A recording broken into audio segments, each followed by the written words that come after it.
campaign for punishments that fit the crime, and we're therefore bringing forward exactly those changes, Mr. Speaker, and in our forthcoming sentencing bill. And our proposals, I believe, will go as far, if not even further, than those that she wants, by raising the maximum penalty for causing death by careless driving when under the influence of drugs or alcohol, and they will tighten the law for those who cause serious injury by careless driving. Now come to the Leader of the Opposition, Keir Starmer. Thank you, Mr. Speaker. Can I join you and the Prime Minister in sending my condolences to the family of Captain Sir Tom Moore? He, perhaps more than anyone, embodied the spirit of Britain, and he will be sadly missed. And I welcome the initiative that the Prime Minister spoke of a clap this evening. Mr. Speaker, our thoughts are also with the family of Maureen Colquhoun, the first openly lesbian MP and a great champion of women's rights. Mr. Speaker, let me pay tribute to our NHS and all of those on the front line who are delivering the vaccine. Today we're likely to hit 10 million vaccinations, which is remarkable. The biggest risk to the vaccine programme at the moment is the arrival of new variants, such as the South African variant.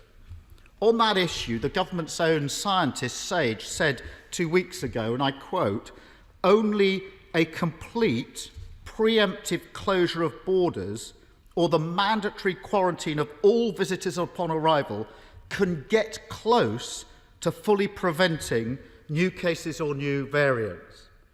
So pretty clear. So why did the Prime Minister choose not to do the one thing that Sage said could prevent new variants coming to the United Kingdom? Prime Minister. Well, actually, Mr. Speaker, Sage did not recommend a complete ban, and they say that travel bans should not be relied upon to stop importation of new variants. But we do have, Mr. Speaker, one of the toughest regimes in the world, and anybody coming from South Africa not only has to do a test before they come here, but anybody coming from South Africa now, British citizens returning from South Africa now, will find themselves obliged to go into quarantine for 10 days, and they will have an isolations assurance agency checking up on them, and it is illegal now, Mr. Speaker, to go on holiday in this country. It is illegal to travel from South Africa or all the countries on the current red list. And we will be going forward, Mr. Speaker, with a plan to ensure that people coming into this country from those red list countries immediately have to go into government-mandated quarantine hospitality. Keir Starmer. Mr. Speaker, I'm intrigued by the Prime Minister's answer.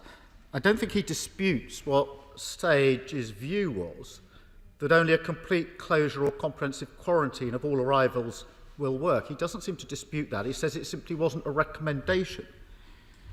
I would ask the Prime Minister to publish the full Sage minutes so that we can see what was said in full, or if there's some other advice, perhaps publish that. Because the situation is this: we know the South African variant is spreading across England and measures are in place to try to deal with that. We also know that other variants are out there in other parts of the world. So is the Prime Minister really saying, just as a matter of common sense, is he saying that quarantining all arrivals would make no difference to fighting new variants of the virus? Or is he saying that quarantining all arrivals at the border would make a difference, but it's too difficult to do it? Prime Minister.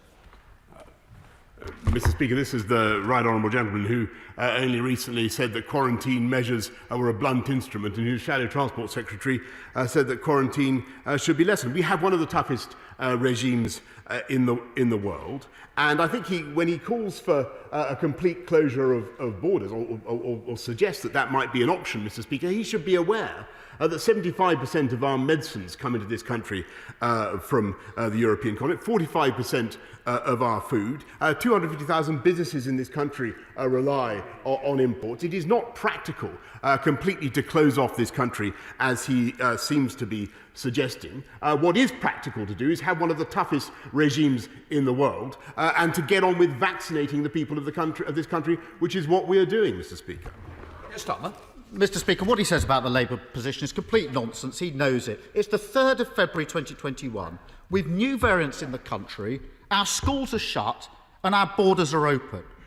Everybody knows there are exceptions, whatever the quarantine regime. Everybody knows that. And that's not what this question is about. The position is this: 21,000 people are coming into this country every day. The Prime Minister's new border arrangements are still weeks away from being implemented and will only affect direct flights from some countries. We know from the first wave of the pandemic that only 0.1% of virus cases came from China, where we had restrictions, whereas 62% came indirectly from France and Spain, where there were no restrictions. Why does the Prime Minister think that the variants of the virus will behave differently and only arrive in the UK by direct flights? Prime Minister. Mr. Speaker, he can't have it both ways. He simultaneously says that he wants the borders to be kept open for freight reasons or to allow businesses to carry on. I think that was what he was saying, whilst calling for tougher quarantine measures, which is exactly what this government imposed as soon as we became aware of the new variant, Mr. Speaker. And I repeat what you have to do. If you want to come into this country from abroad, you have to 72 hours before you fly, you have to get a test, Mr. Speaker. You have to have a passenger locator form. You're kicked off the plane if you don't have it. You then have to spend 10 days, Mr. Speaker, in quarantine. If you come from one of the red list countries, Mr. Speaker, you have to go straight into quarantine. And all this, of course, is to allow us to get on with the vaccination programme. And if it had listened to the right honourable gentleman, Mr. Speaker, we would still be at the starting blocks, because he wanted to stay in the European Medicines Agency, Mr. Speaker, and said so 4 times from that dispatch box. Nonsense. Don't let the truth get in the way of a pre-prepared gag. Mr. Speaker, the Prime Minister knows I've never said that from this dispatch box or anywhere else, but the truth escapes him. Mr. Speaker, he describes the current arrangements. If they were working, the variant wouldn't be in the country, the single biggest threat to the vaccine system. Mr. Speaker, let me turn to another area where the government's been slow to act: the cladding crisis. This is affecting millions of people, and I can't tell the Prime Minister how anxious and angry people feel about this. It's now 3.5 years since the Grenfell tragedy, which took 72 lives. So can the Prime Minister tell the House and the country why, 3.5 years on, are there still hundreds of thousands of people living in homes with unsafe cladding? 3.5 years on, and why are millions of leaseholders in homes that they can't sell and facing extortionate costs? Prime Minister. Mr. Speaker, in respect of the Honourable Gentleman's last answer, may I advise him to consult YouTube, where he will find an answer. He raises a very important point about cladding and the predicament of some leaseholders, of many leaseholders, and he's absolutely right, Mr. Speaker. This is a problem that needs to be fixed. This government is getting on with it. 95% of the high-rise buildings with unsafe ACM cladding have been, work is either underway, they are either complete or underway to remove that cladding, Mr. Speaker. I very much appreciate and sympathise with the predicament of leaseholders who are in that situation, but we are working to clear the backlog, and I can tell him that my right honourable friend, the Chancellor and the Community Secretary will be coming forward with a full package to address the issue. Mr. Speaker, whatever the Prime Minister claims being done isn't working. Because this is the situation.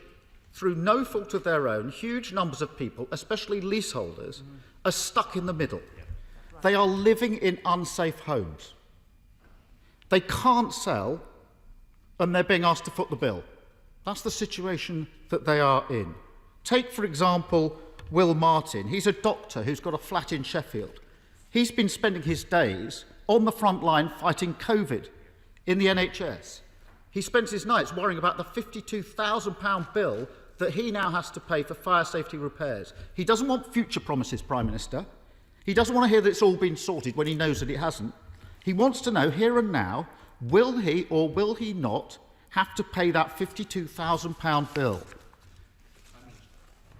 Mr. Speaker, we're determined that no leaseholder should have to pay for the unaffordable costs of fixing safety defects that they didn't cause under no fault of their own. And that's why, in addition to the 1.6 billion we're putting in to remove the ACM and the UPL cladding, we are also setting up and have set up a £1 billion building safety fund, which has already processed over almost 3,000 claims. And I sympathise very much with the gentleman Dr. Martin, that he mentions, and I hope very much that his particular case can be addressed in the course of the forthcoming package that will be produced by my right honourable friends. Keir Starmer. There are thousands and thousands of people in exactly the same position. I spoke to leaseholders caught in the middle of this on Monday. One of them was Hayley. She's already gone bankrupt, Mr. Prime Minister. She's 27. She bought a flat, she's lost it, she's now bankrupt. It's too late for her. Those leaseholders that I spoke to had three very simple asks. This is what they want: immediate upfront funding for unsafe blocks, a deadline of next year to make buildings safe, and protection for leaseholders. We put those forward for a vote on Monday. The Prime Minister says he's determined to do something about it. What did he do? He ordered his MPs to abstain.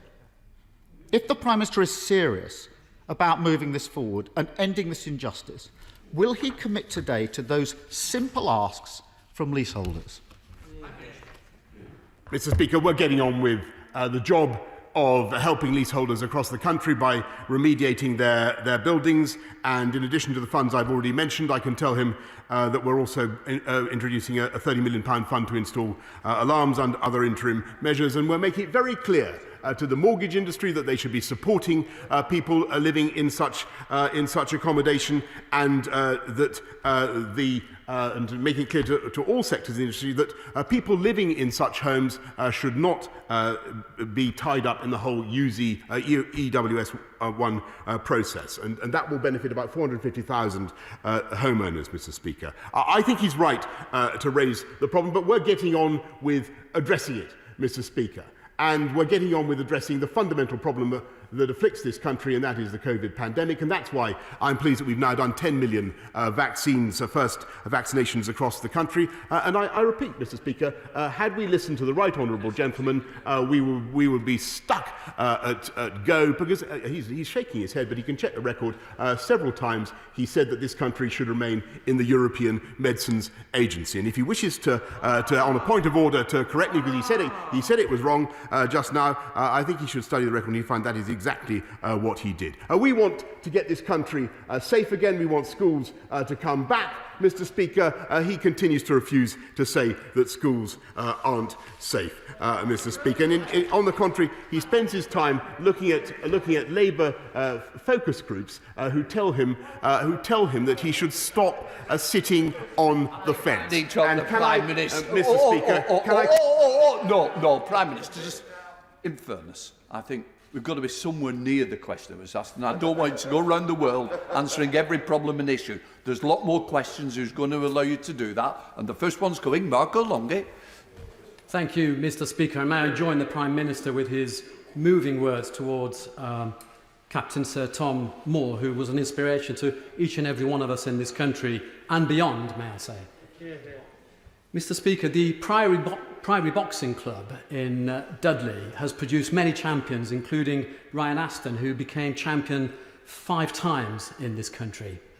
May I ask the Prime Minister to join me in paying tribute to Paul Goff at the club, who is working with young boys and girls who are often who have been excluded from mainstream education. And may I ask him also to pay tribute to the council leader, Patrick Harley, who has agreed and is supporting a new school in partnership with the club to ensure that these young people are actually going to be getting academic qualifications, as well increased self-belief and new opportunities for the future.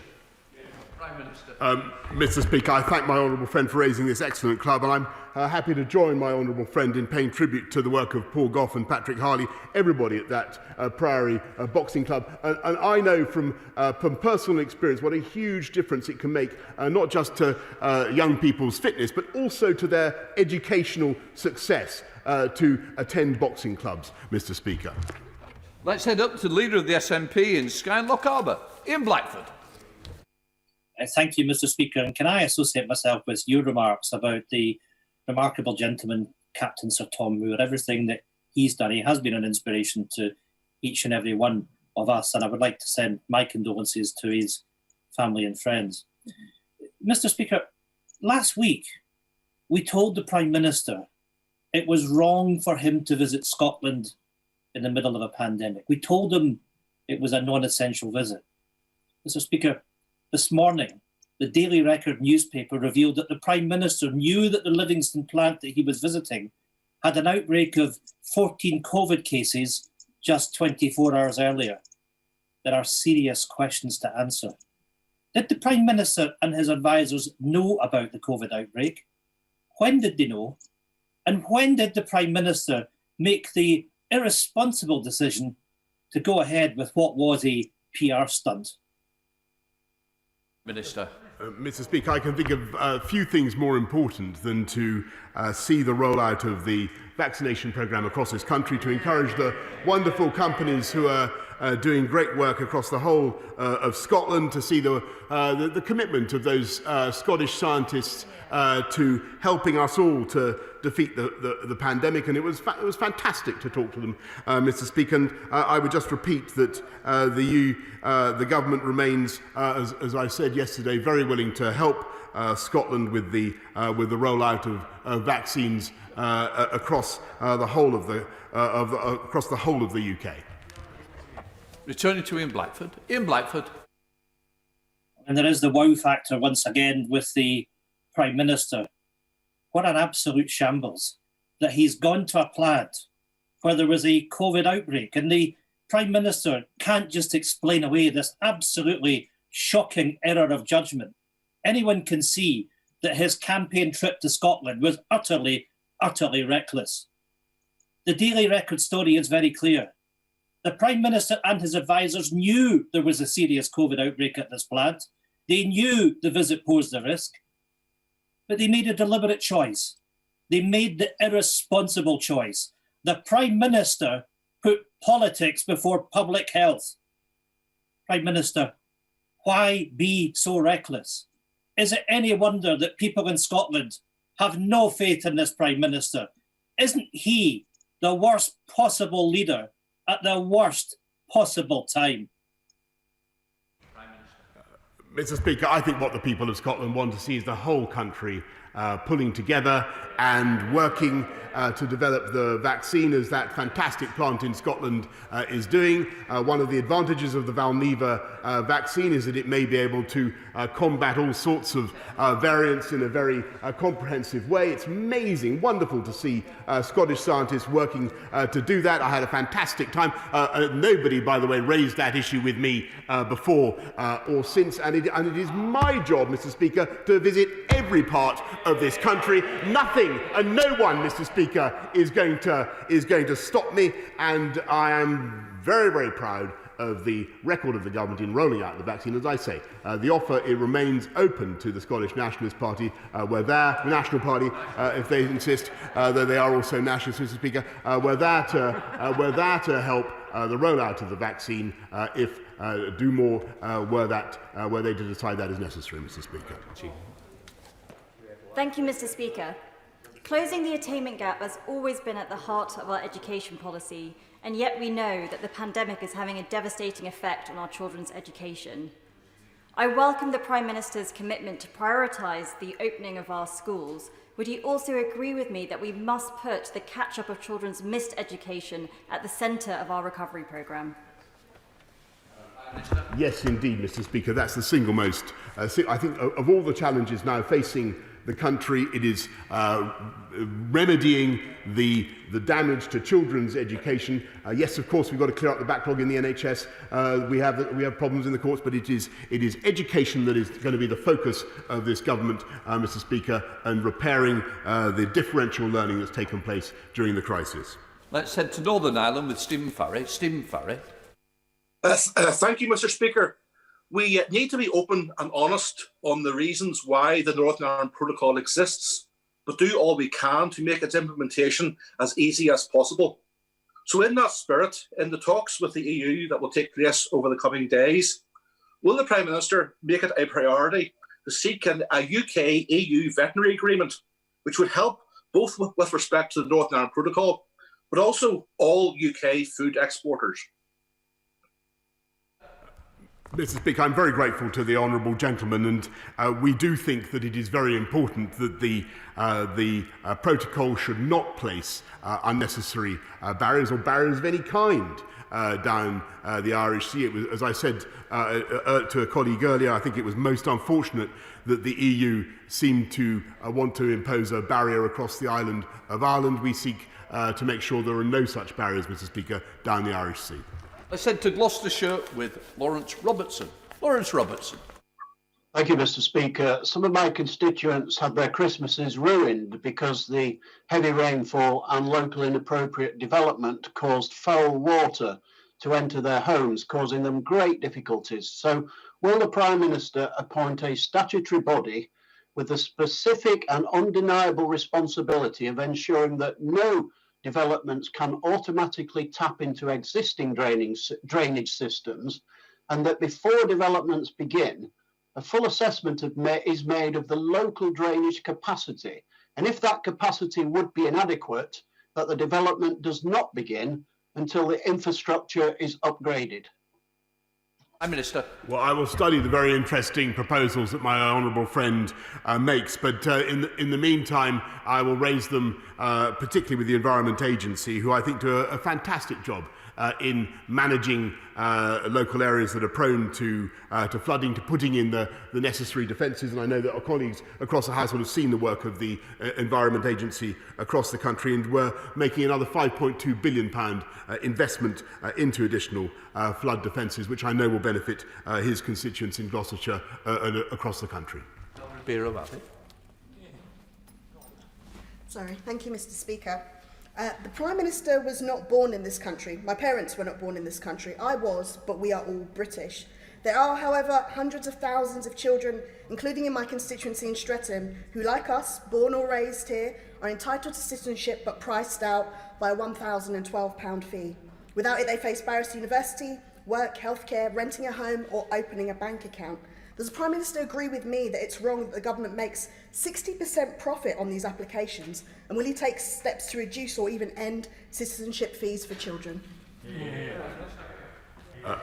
Mr. Speaker, I think that British citizenship is a wonderful thing, and it's fantastic that so many EU nationals have taken up the opportunity to become British in the course of the last few years. I'm interested in the point that the honourable lady makes. I will study it, but clearly there are costs that must be borne by the taxpayer, and I think that she will appreciate that citizenship at any time of life is a very considerable prize and worth investing in. Me Green. Thank you, Mr. Speaker. The police have been one of our public services who've been absolutely essential during the pandemic. So will my right honourable friend join me in welcoming the fact that the Kent Police and Crime Commissioner Matthew Scott has announced another 145 police officers during this year, bringing to the total of 800 extra police we have on the streets of Kent, and most importantly that this has been accompanied by a reduction of 17,000 in the crime numbers in Kent this year. Prime Minister. Mr. Speaker, I thank my right honourable friend, who's a long-standing and redoubtable campaigner for law and order and for the police, and I also congratulate Crime Commissioner Police and Crime Commissioner Matthew Scott for what he's doing to back the police and to recruit more police in Kent, and that's why we are putting another 20,000 more officers on the streets of this country, and I think we've already recruited about 6,000, Mr. Speaker. Let's head up to the north east with Julie Elliott. Julie Elliott. Thank you, Mr. Speaker. Last week, the government responded to concerns from our care workers by stating, "We're immensely proud of all our care workers do." This is a sentiment we all share, yet in the very same statement, the government sought to pass the buck for the way our care workers have been treated by saying the vast majority of care workers are employed by private providers and that the government does not set levels of pay for care workers. Why won't this government commit to ensuring our care workers are paid a wage they can live on? Mr. Speaker, this government is proud of not only setting up the national living wage, but making sure that we had record-breaking increases both last year and this year. And that is the most important thing we can do for care workers and workers across the country. I said up to see Joy Morrissey. Joy Morrissey. Thank you, Mr. Speaker. And may I thank the Prime Minister for prioritising schools during this pandemic. And will the Prime Minister confirm that this remains the case? And on Children's Mental Health Week, will the Prime Minister work with parents and frontline children's charities to minimise the disruption to children and to their mental health caused by this pandemic? Prime Minister. I'm grateful to my honourable friend for what she does to champion this very, very important cause. And it is Children's Mental Health Week this week, and partly in recognition of the extent of the problem and the issue across the whole of the country, we've announced a new youth mental health ambassador who's going to be working with the government, Dr. Alex George, who will be working with the government to underline the importance of mental health resilience, Mr. Speaker, and making everybody in our country better able to deal with some of the problems that life throws in our way. Into Northern Ireland with Ian Paisley. Ian Paisley. Thank you, Mr. Speaker, and may I too express condolences to the family of Captain Sir Tom Moore, an inspirational and wonderful gentleman. Prime Minister, you say that your commitment to Northern Ireland is unshakable. Well, I speak for all of my constituents today when I tell you that the protocol has betrayed us and has made us feel like foreigners in our own country. Tea and sympathy will not cut the mustard. So what is the Prime Minister actually going to do when the Prime Minister realises that the EU will do nothing to help Northern Ireland? Will the Prime Minister use all of the instruments at his disposal? Will he use, if necessary, his parliamentary majority? Will he legislate, if necessary, to remove the impediments to trade in Northern Ireland? And will he be a man of his word and allow businessmen in my constituency to bin the unnecessary documentation that he told us we could bin? Prime Minister, be the unionist we need you to be.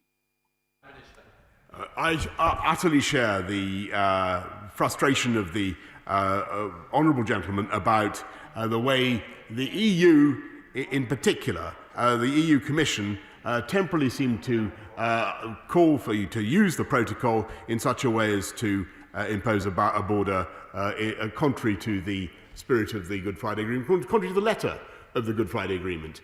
And we will do everything we need to do, Mr. Speaker, whether legislatively or indeed by invoking Article 16 of the protocol, Mr. Speaker, to ensure that there is no barrier down the Irish Sea, and the honourable gentleman's business constituents, some of whom I know very well and admire very much, can continue to do business unfettered between Northern Ireland and the rest of this country.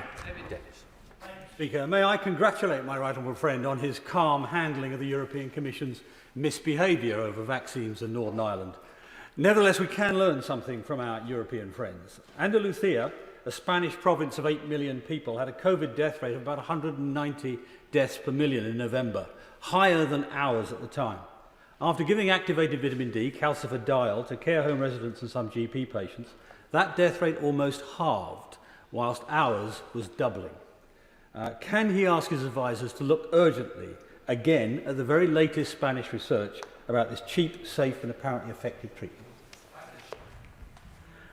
I'm very grateful to my right honourable friend, and we will continue to monitor all the evidence about the efficacy of vitamin D and the treatment that he mentions. I'm well aware of it, and indeed we've discussed it before personally, Mr. Speaker, and I'll keep him updated on the review that's currently taking place.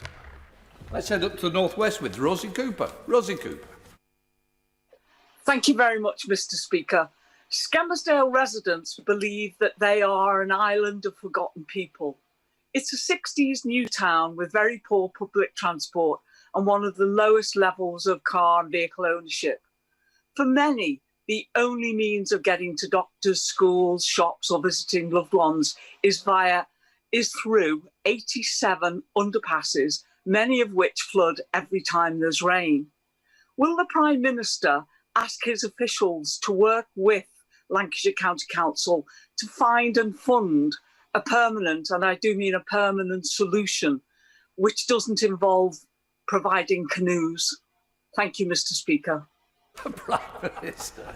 I appreciate the desire of the honourable lady to. I am aware of the problem that she refers to in the flooding in the tunnels. We will certainly work with Lancashire County Council to mitigate the problem, to sort it out. But we are, and just to repeat, we have the funds available, and we'll make sure that it's done, Mr. Speaker. Jenkinson. Thank you, Mr. Speaker. We were delighted to hear that Maryport in my constituency of Workington was successful in our bid for a Future High Streets Fund, one of my Right Honourable Friend's 50 additional towns announced last August, and a bid I led when I was Deputy Leader of Allerdale Borough Council. We're hoping too for a positive outcome to our Towns Fund bid for Workington. Can I take this opportunity to thank my Right Honourable Friend for all he's doing for my constituents and levelling up across the United Kingdom, and invite him, as soon as he is able, to visit my constituency to see for himself its potential. Well, I want to thank my honourable friend, who is a fantastic advocate of the people of Workington, and never fails, Mr. Speaker, to put their interests before me. And I will do everything I can to help him, and I will check my diary commitments to see when I can get there, and I hope it will be as soon as possible. Let's head to Wales with Howell Williams. Howell Williams. Thank you, Mr. Speaker. Delivery of important letters, packets and parcels in the Carnarvon area have been delayed for days and weeks by a COVID outbreak amongst local postal workers.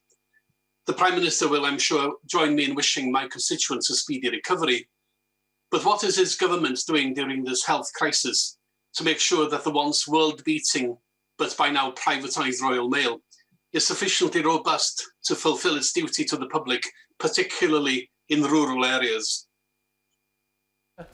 Mr. Speaker, the most important thing we can do, and I pass on my sympathies to all those affected by the outbreak of COVID that he describes. I think the most important thing we can do is continue to roll out the vaccination programme, and we want to get key workers such as postal workers as fast as we possibly can. We're already at 10 million across the whole country. We've got to get down the JCVI groups 1 to 9, Mr. Speaker, the most vulnerable groups. But postal workers over 50 will certainly be included in that group. But after that, we want to get down to all key workers who come into regular contact with others and who may be exposed to the virus, Mr. Speaker. Kemp with Tracy Crouch. Tracy. Thank you, Mr. Speaker. The Prime Minister will be aware that the second wave of coronavirus has had a significant impact on the mental well-being of frontline nurses and doctors, with many in critical care units facing continuous shifts with dismal survival rates, causing a level of psychological harm that may result in PTSD.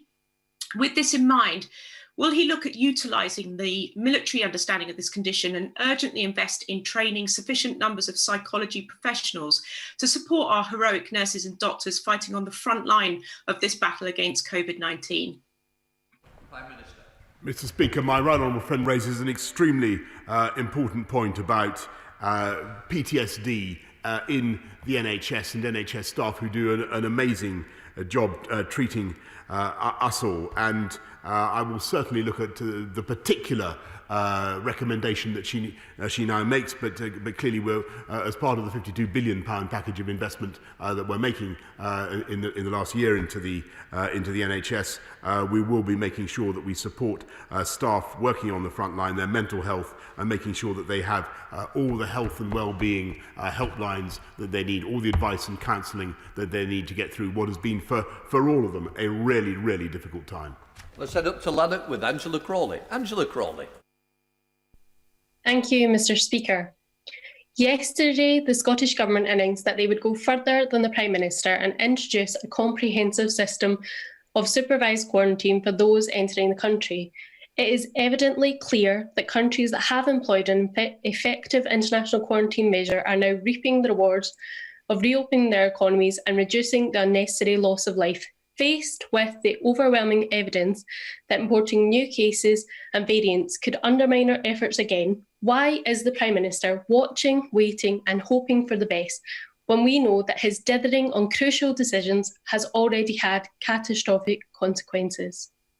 Mr. Speaker, I don't think anybody wants to take any lectures on speed of rollout or delivery of programmes from the Scottish Nationalist Party, but I want her to know that the government will be very, very happy to help with accelerating the rollout of the vaccine programme, as we said yesterday, and the offer is there. And vaccination of the people of this country is the single most important thing we need to do now together to beat this pandemic.